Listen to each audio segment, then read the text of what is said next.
So, in the introduction, I discussed the case of Cindy Gladue, who was unfortunately murdered by Bradley Barton. And the case went to the Supreme Court of Canada. In part one, I want to talk about the media representation of Gladue. So, in the first trial of Bradley Barton, Cindy Gladue was referred to as, quote, a native girl and a native prostitute over 50 times. Bradley Barton was never referred to as a white settler man or a white trucker. And so, what does this mean? In The Politics of Performance, Peggy Phelan discusses the ways that there is no more powerful position than being unmarked. And so, when one is unmarked, they are unremarkable, they are normal, they are not commented on. So, Bradley Barton being a white man is unremarkable, where Cindy Gladue being an Indigenous person, a Cree person, is remarkable. And Cindy Gladue then is turned into a, quote, native girl and native prostitute. So, when one is marked, they can be marked as someone who is accused of crimes, even when they are a victim of murder. And there have been similar examples in North America. George Floyd was murdered by the US police. And after he was murdered, he was referred to as someone who had counterfeit currency. So these posthumous trials of the dead are really about who can be a victim of crime and who is thought to be a perpetrator. So even though Cindy Gladue was murdered and a knife was inserted into her vagina and she bled to death, after the trial began, there were all of these negative depictions of Gladue. Catherine Morton has published a book chapter about the politics of ugliness and missing and murdered Indigenous women and girls. And the chapter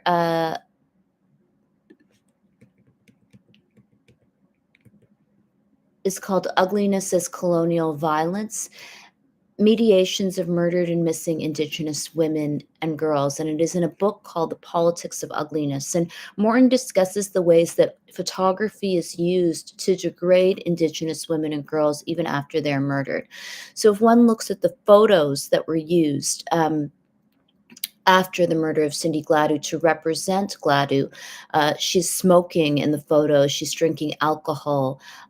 Cindy Gladue is removed from all human relationships and all contractual relationships. So individuals often participate in social contracts. So we have social contracts with our family members, our romantic partners, our employers. Cindy Gladue was never represented as somebody who enters into a legal social contract. The photos depict her as being addicted to substances. She is then called a native prostitute. So she is removed from all contracts. And Bradley Barton is never referred to as a white man. And the refusal to implicate him as a white man is really about the history of settler colonialism. So white masculinity then remains an unmarked privilege. Sarah Ahmed argues that whiteness is a currency that accrues value by going unnoticed. And so this kind of currency of whiteness lies in an invisible set of privileges. And Bradley Barton then is not imagined to be someone who is culpable of crimes, even though the entire history of settler colonialism involves culpability on the part of predominantly white settlers and white settler men who constructed forced residential schooling in which Indigenous people were molested, and who instituted the Indian Act, which did significant damage to Indigenous women and girls.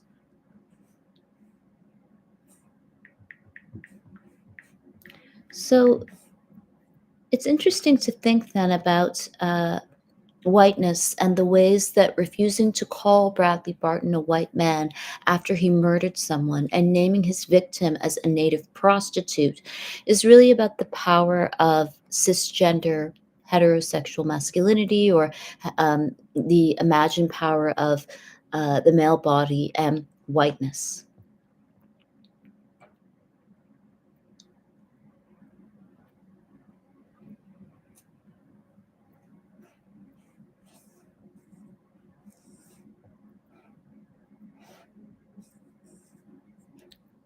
So there have been a lot of critical race theorists who have discussed whiteness and the ways that whiteness and masculinity often act as this seamless form of currency without any implication in history. In the phenomenology of whiteness, Sarah Ahmed argues that we can usefully approach whiteness through the lens of phenomenology. Whiteness could be described as an ongoing and unfinished history which orients bodies in specific directions, affecting how they take up space and what they can do. Ahmed considers how whiteness functions as a habit, even a bad habit, which becomes a background to social action. The field of critical whiteness studies, writes Ahmed, is full of an almost habitual anxiety about what it means to take up the category of whiteness as a primary object of knowledge.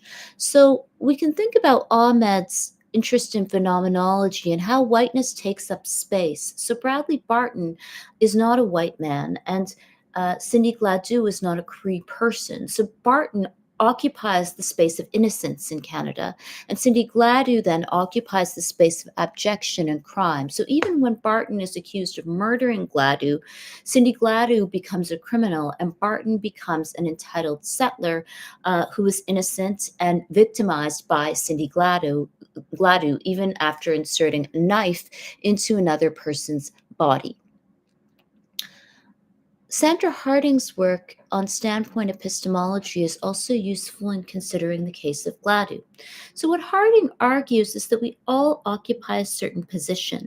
So, my identity, my social location, my economic status, or my class privilege, or lack thereof, my actual geographical location locate me as somebody whose opinion and whose somebody's analysis is not just objective or rational.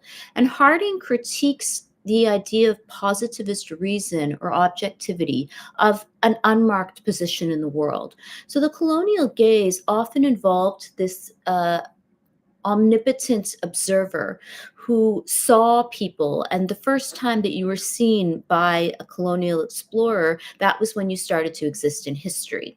And obviously Harding and other feminist theorists like Black feminist theorist Patricia Hill Collins and post-colonial feminist theorists like Gladue Spivak complicate this idea of the unmarked person.